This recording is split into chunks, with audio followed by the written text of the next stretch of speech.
Hello everyone, मैं स्वप्निल तिवारी सकार academy में आप सभी का फिर से स्वागत करता हूं। आज हम आर्थिक सर्वेक्षण 2019-20 के बारे में चर्चा करेंगे।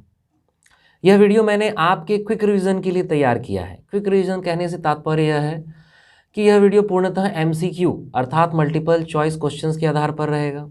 यह वीडियो आपके लिए बहुत महत्वपूर्ण साबित हो सकता है। उसका मुख्य कारण यह है कि इस वीडियो पर मैंने आर्थिक सर्वेक्षण के उन प्रश्नों को लिया है जो CGPSC प्रारंभिक परीक्षा में गत वर्षों में पूछे गए हैं और उस आधार पर जो प्रश्न बन सकते हैं उन प्रश्नों को मैंने बनाया है। इसीलिए यह वीडियो बहुत महत्वपूर्ण है।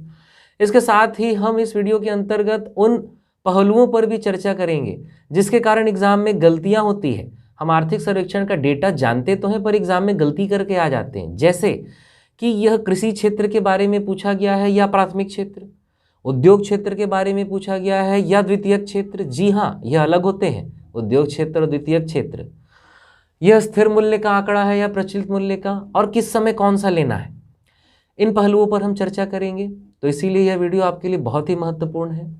इसके साथ ही इस वीडियो का PDF मटेरियल भी आपको उपलब्ध हो सकता है केवल और केवल हमारे सकार एकेडमी के एंड्रॉयड ऐप पर, तथा आप इसे WhatsApp के थ्रू भी प्राप्त कर सकते हैं, जिसकी जानकारी नीचे डिस्क्रिप्शन पर दी गई है। एंड्रॉयड एप्लीकेशन का लिंक और कॉन्टैक्ट डिटेल्स नीचे डिस्क्रिप्शन में आपको मिल जाएंगे। इसके साथ ही मैं आपको यह भी बताना चाहूँगा कि आप सकार एकेडमी से जुड़कर CGPSC प्रीलिम्स और मेंस की ऑनलाइन तैयारी भी कर सकते हैं और 50% छूट का लाभ भी उठा सकते हैं, जिसके लिए आपको कुछ नहीं करना है। नीचे डिस्क्रिप्शन में दिए गए लिंक से सकार एकेडमी के एंड्रॉयड एप्लीकेशन को डाउनलोड करना है तथा अपना प्रवेश सुनिश्चित करना है, जिसकी डेमो कक्षाएं आप हमारे एंड्रॉयड एप्लीकेशंस तथा YouTube पर भी देख सकते हैं। तो चलिए बिना किसी देरी के आर्थिक सर्वेक्षण के इस सेशन को प्रारंभ करते हैं।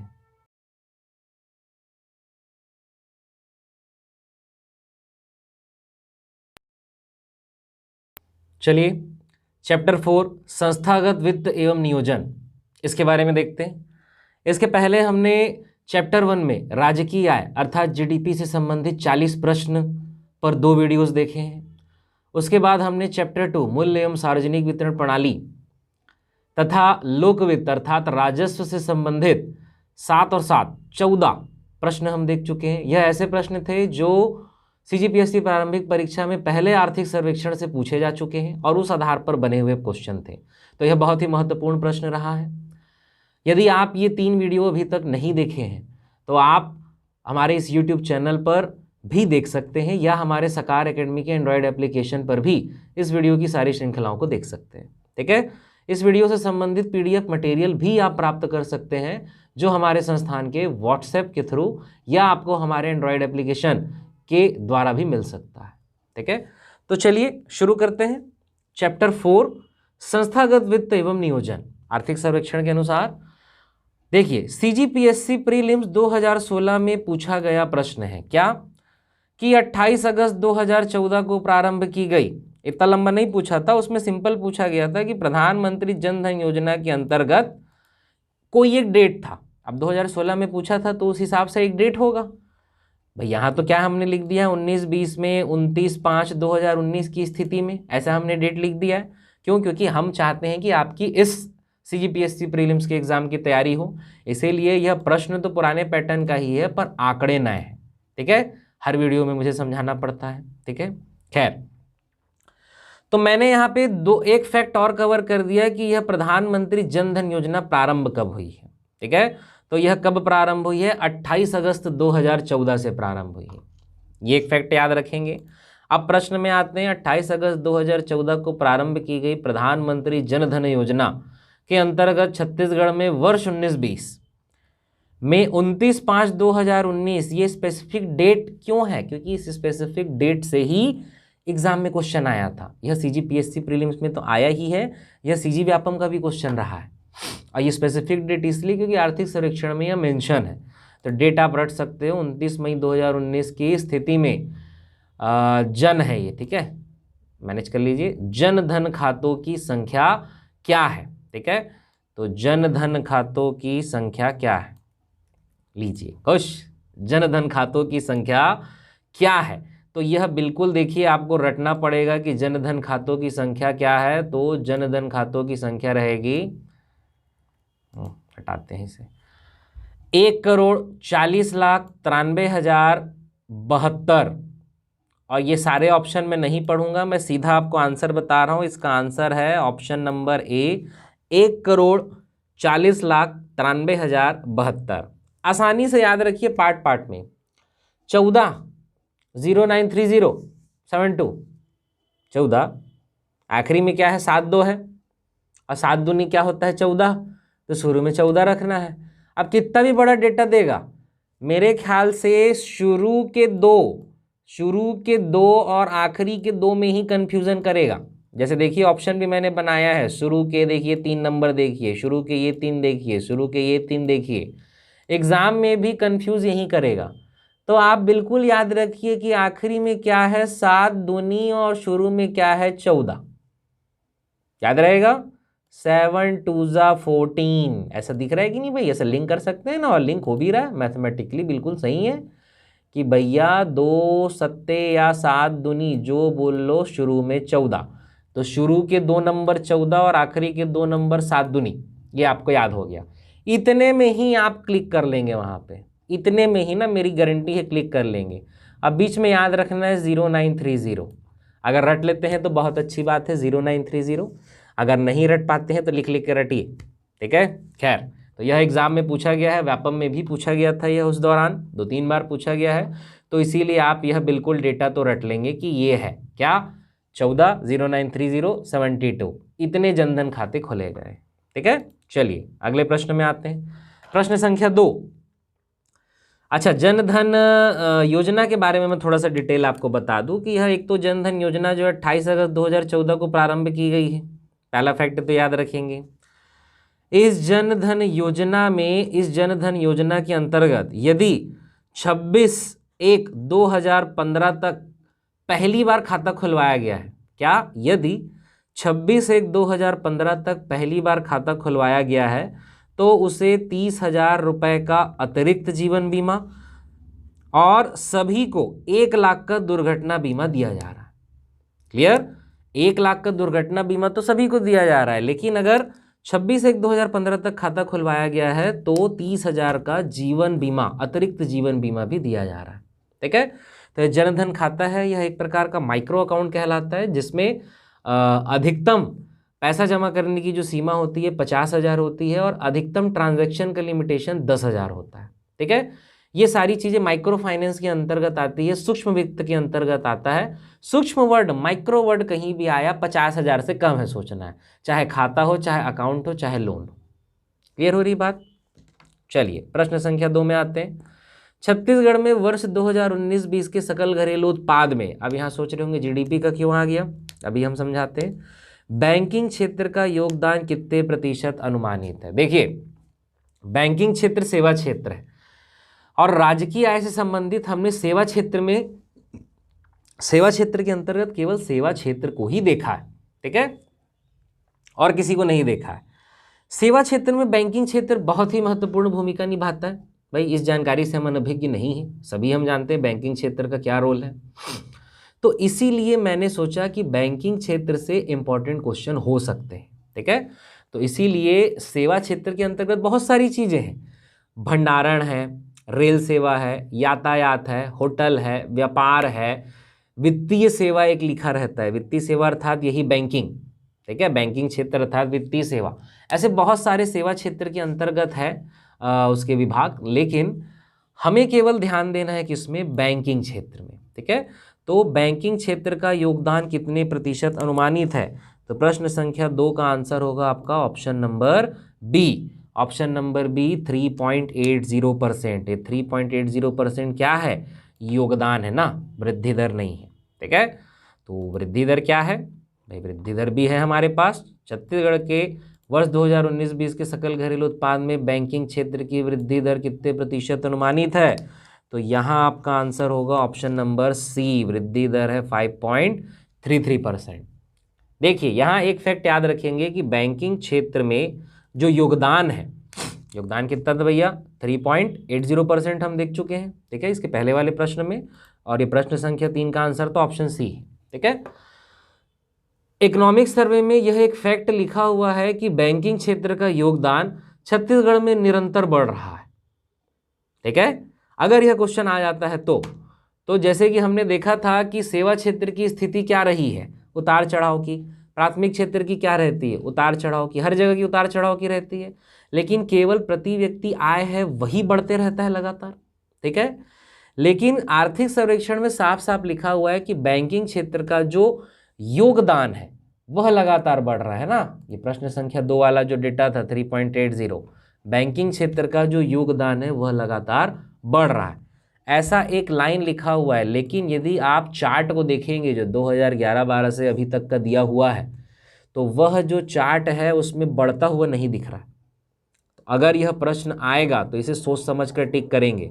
मैं नहीं कहूँगा कि उतार चढ़ाव का टिक करें, या मैं ये भी नहीं कहूँगा कि बढ़ता हुआ टिक करें, ठीक है। बाकी आप वो क्वेश्चन डिलीट ही होगा क्योंकि आर्थिक सर्वेक्षण में ही दोनों बातें लिखी हुई है। बाकी आप चूंकि एक साफ साफ लाइन आर्थिक सर्वेक्षण में लिखी है कि बैंकिंग क्षेत्र का योगदान लगातार बढ़ रहा है, तो आप उसे टिक कर सकते हैं, ठीक है। चलिए आगे चलते हैं। प्रश्न संख्या 4, छत्तीसगढ़ में वर्ष 2019 में प्राथमिकता प्राप्त क्षेत्र में दिए गए ऋण में गत वर्ष से कितने प्रतिशत वृद्धि अनुमानित है? तो इसका आंसर होगा भैया आपका 10.26%, कि छत्तीसगढ़ में वर्ष 2019 में प्राथमिकता प्राप्त क्षेत्र में 10.26% की वृद्धि गत वर्ष से अनुमानित है। अब आपके मन में हो सकता है सवाल आ रहा होगा, यह प्राथमिकता प्राप्त क्षेत्र क्या होता है? तो भाई प्राथमिकता प्राप्त क्षेत्र कृषि एवं उससे संबंधित क्षेत्र, जैसे कि पशुपालन हो गया, मछली पालन हो गया, फसल हो गया, कृषि एवं संबंधित क्षेत्र हो गया। उसके अलावा आपका सूक्ष्म उद्यम हो गया या लघु उद्यम हो गया, इसके लिए जो वित्तीय सुविधा की आवश्यकता होती है। शिक्षा के क्षेत्र हो गए, या ग्रामीण इलाकों में आवास के क्षेत्र हो गए, सामाजिक अवसंरचना के क्षेत्र हो गए, या रिन्यूएबल एनर्जी नवीकरणीय ऊर्जा संबंधित क्षेत्र हो गए, या कमजोर वर्गों को वित्तीय सुविधा उपलब्ध कराने से संबंधित क्षेत्र। ये सभी किसके अंतर्गत आते हैं? प्राथमिकता प्राप्त क्षेत्र के अंतर्गत आते हैं। तो इस क्षेत्र में दिए गए ऋण में कितनी वृद्धि अनुमानित की गई है? 10.26% वृद्धि अनुमानित की गई। याद रहेगा जी, ठीक है। चलिए आगे चलते हैं, प्रश्न संख्या 5 में आते हैं। प्रश्न संख्या 5 हमें यह कह रहा है कि छत्तीसगढ़ में वर्ष 2019 में महिलाओं को दिए गए ऋण में गत वर्ष से कितने प्रतिशत वृद्धि अनुमानित है? देखिए भाई, महिला सशक्तिकरण का ज़माना है, वुमेन एम्पावरमेंट का ज़माना है, तो महिलाओं से संबंधित जो फैक्ट डेटा मिलता है आपको जरूर याद रखना चाहिए, ठीक है। तो गत वर्ष से कितने प्रतिशत वृद्धि अनुमानित है? तो प्रश्न संख्या 5 इसका आंसर होगा भैया 18.90। ऑप्शन नंबर ए 18.90% वृद्धि अनुमानित है, ठीक है। चलिए आगे चलते हैं।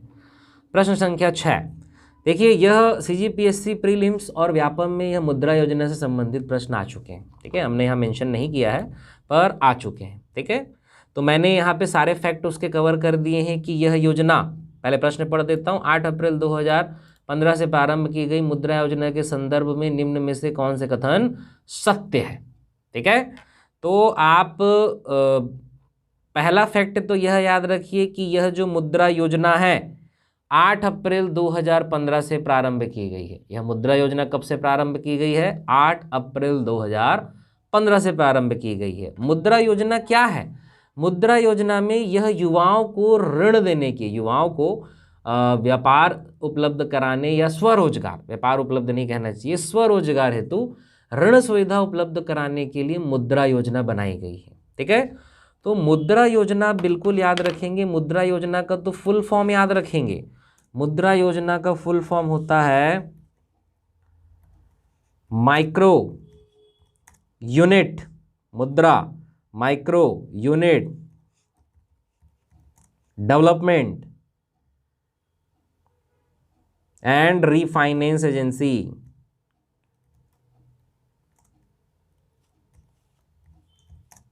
याद रहेगा, यही होता है आपका क्या? मुद्रा। ठीक है, एम से हो गया माइक्रो, यू से हो गया यूनिट, डी से हो गया डेवलपमेंट, आर से हो गया रीफाइनेंस, ए से हो गया एजेंसी, यह मुद्रा हिंदी शब्द नहीं है, हालांकि इसे मुद्रा योजना लिखा जाता है। तो एक बेसिक क्वेश्चन यह भी बन सकता है। तो मुद्रा का एक फुल फॉर्म याद रखेंगे, क्या? Micro unit development refinance agency. मुद्रा योजना कब प्रारंभ हुई भैया? 2015 से। अब इसमें युवाओं को ऋण दिया जा रहा है। तो देखिए युवाओं को 3 कैटेगरी में बांटा गया है। पहला शिशु ऋण योजना, कि भाई शिशु यानी बच्चा, छोटा ऋण दिया जा रहा है। तो 0 से, अब 0 नहीं होगा, 50,000 तक होगा। ठीक है, इसे सुधार लेंगे, 0 नहीं होना चाहिए, 0 लिखा है। 0 कौन लेगा यार ऋण? ठीक है, तो 50,000 तक का जो ऋण लिया जा रहा है वो शिशु ऋण योजना के अंतर्गत है। किशोर ऋण योजना के अंतर्गत 50,000 1 से 5 लाख तक का जो ऋण लिया जा रहा है वह किशोर ऋण योजना के अंतर्गत है। तरुण ऋण योजना के अंतर्गत 5 लाख 1 से 10 लाख तक का जो ऋण लिया जा रहा है वो तरुण ऋण योजना के अंतर्गत है। और आपका आंसर है सभी सत्य है, ऑप्शन नंबर डी। ठीक है, तो मुद्रा योजना के सभी फैक्ट कवर करने के लिए ही यह प्रश्न मैंने बनाया है। तो ये सारे फैक्ट याद रखेंगे, याद रहेगा। इसके अलावा छत्तीसगढ़ आर्थिक सर्वेक्षण संबंधित डेटा है कि भाई इतना करोड़ शिशु के तहत, इतना करोड़ किशोर के तहत, इतना करोड़ तरुण के तहत दिया गया है, वो काम का नहीं। वो भी आपको किसी नोट्स मटेरियल में मिलेगा, आप चाहे तो याद कर सकते हैं अपनी दिमागी क्षमता के अनुसार, पर वह बहुत काम का नहीं है। ठीक है, देखिए कहीं भी बहुत करोड़ों में डेटा रहेगा, जन धन खाते के छोड़ना, उसके अलावा जो भी बहुत ज़्यादा करोड़ रुपए में डेटा रहेगा वो आपके एग्जाम में बहुत काम का नहीं रहेगा। तो प्रश्न संख्या 6 से मुद्रा योजना पूरा याद रखेंगे। चलिए आगे आते हैं। प्रश्न संख्या 7, मई 2015 से प्रारंभ की गई प्रधानमंत्री जीवन ज्योति एवं सुरक्षा बीमा योजना के संदर्भ में निम्न में से कौन से कथन सत्य है? तो यह प्रश्न भी मैंने आपके रिवीजन के लिए तैयार किया है। इसका आंसर भी देखिए ऑप्शन डी ही है। ठीक है, इसका आंसर भी ऑप्शन डी ही है, सभी सत्य है। तो इससे संबंधित पहला फैक्ट तो यह याद रखना है कि प्रधानमंत्री जीवन ज्योति और सुरक्षा बीमा योजना जो है कब प्रारंभ की गई? मई 2015 में प्रारंभ की गई।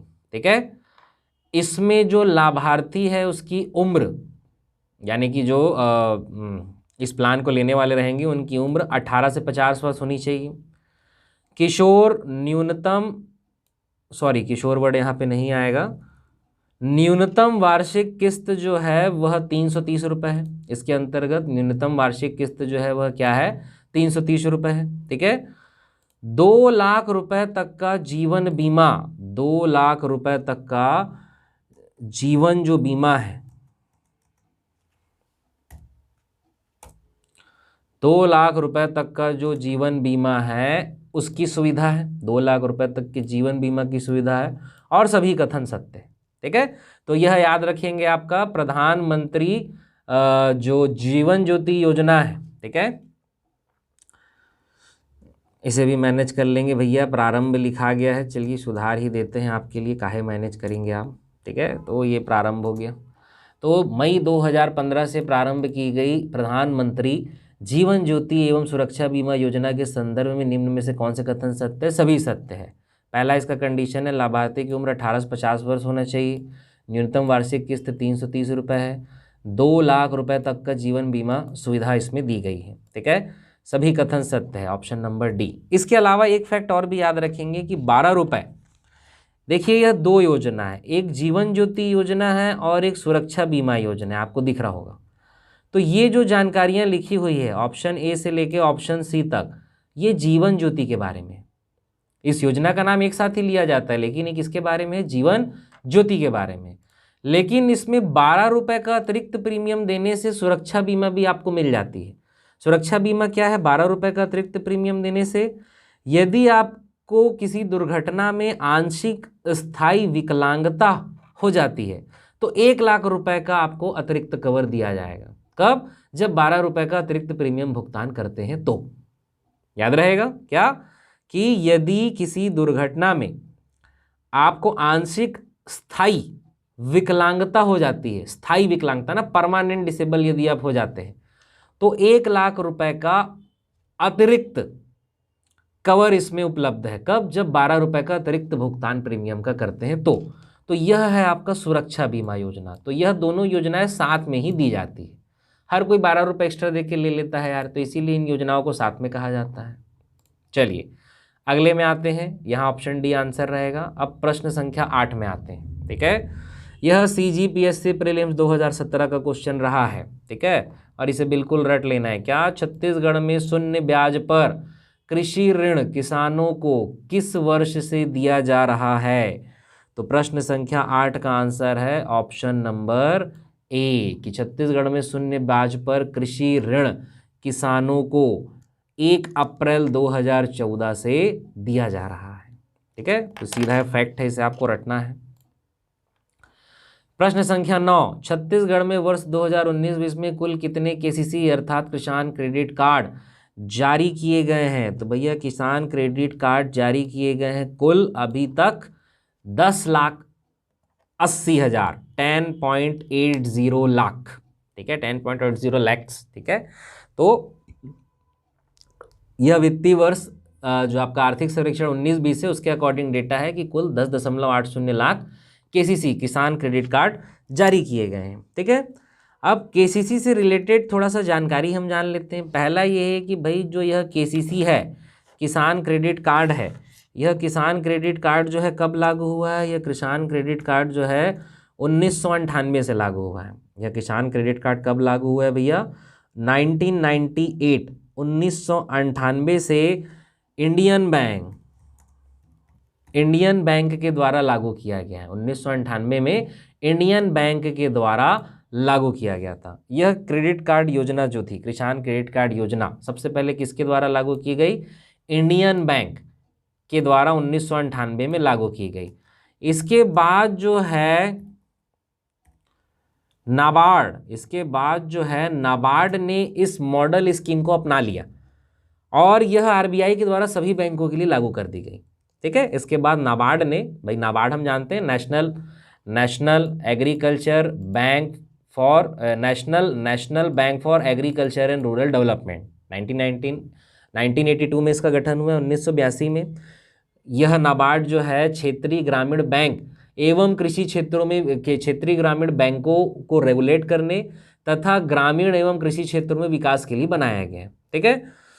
तो पहले 1998 में इंडियन बैंक ने इस योजना को लागू किया गया। इस मॉडल स्कीम को नाबार्ड बैंक ने अपना लिया और RBI के द्वारा सभी बैंकों के लिए इस किसान क्रेडिट कार्ड योजना को लागू कर दिया गया, ठीक है। अब किसान क्रेडिट कार्ड वास्तव में क्रेडिट कार्ड ही है, ठीक है। यह क्रेडिट कार्ड जो है जारी किया जाता है किसी भी बैंक के द्वारा और इसके द्वारा जो अभी नए पैमाने हैं, 1 साल के अंदर यदि 3 लाख तक का कृषि ऋण उस किसान के द्वारा चुका दिया जाता है तो उसे केवल 2% ब्याज देना होता है, ठीक है। यदि किसान के द्वारा 1 साल के अंदर 3 लाख तक का कृषि ऋण चुका दिया जाता है तो उसे केवल 2% ब्याज देना होता है, ठीक है। तो किसान क्रेडिट कार्ड के द्वारा किसान किसी भी बैंक से जाके 3 लाख रुपए तक की वित्तीय सुविधा प्राप्त कर सकता है। तो याद रखेंगे KCC से संबंधित ये फैक्ट, ठीक है।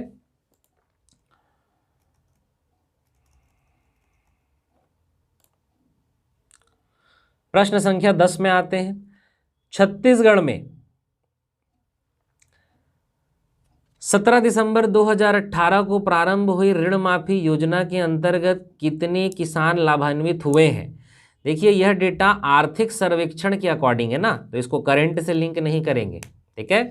तो पहले तो याद रखेंगे कि यह ऋण माफी जो योजना है, ऋण माफी योजना तो भाई चुनावी एजेंडा के तहत इसकी घोषणा हुई थी, नवंबर 2018 में इसकी घोषणा हुई थी, लेकिन इसे लागू किया गया है 17 दिसंबर 2018।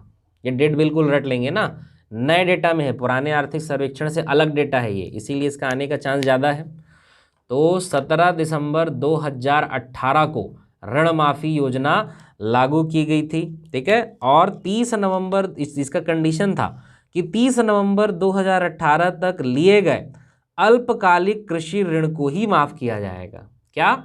30 नवंबर जब घोषणा की गई कि 30 नवंबर 2018 तक लिए गए अल्पकालिक ऋण को ही माफ किया जाएगा, ठीक है।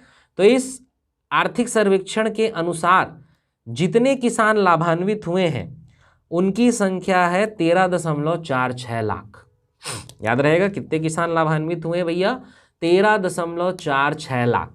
करंट में आप पढ़ेंगे कि 65 लाख किसानों को लाभान्वित करने का लक्ष्य है और कुछ 2100 करोड़ रुपए बजट का में प्रावधान है और 6500 करोड़ कुल दिया जाना है, ऐसा आप डेटा करंट में बिल्कुल पढ़ेंगे तो वो करंट का डेटा है। लेकिन आर्थिक सर्वेक्षण में जो किसान लाभान्वित हुए हैं वो क्या है भैया, आपका 13.46 लाख, इतने किसान लाभान्वित हुए, याद रहेगा।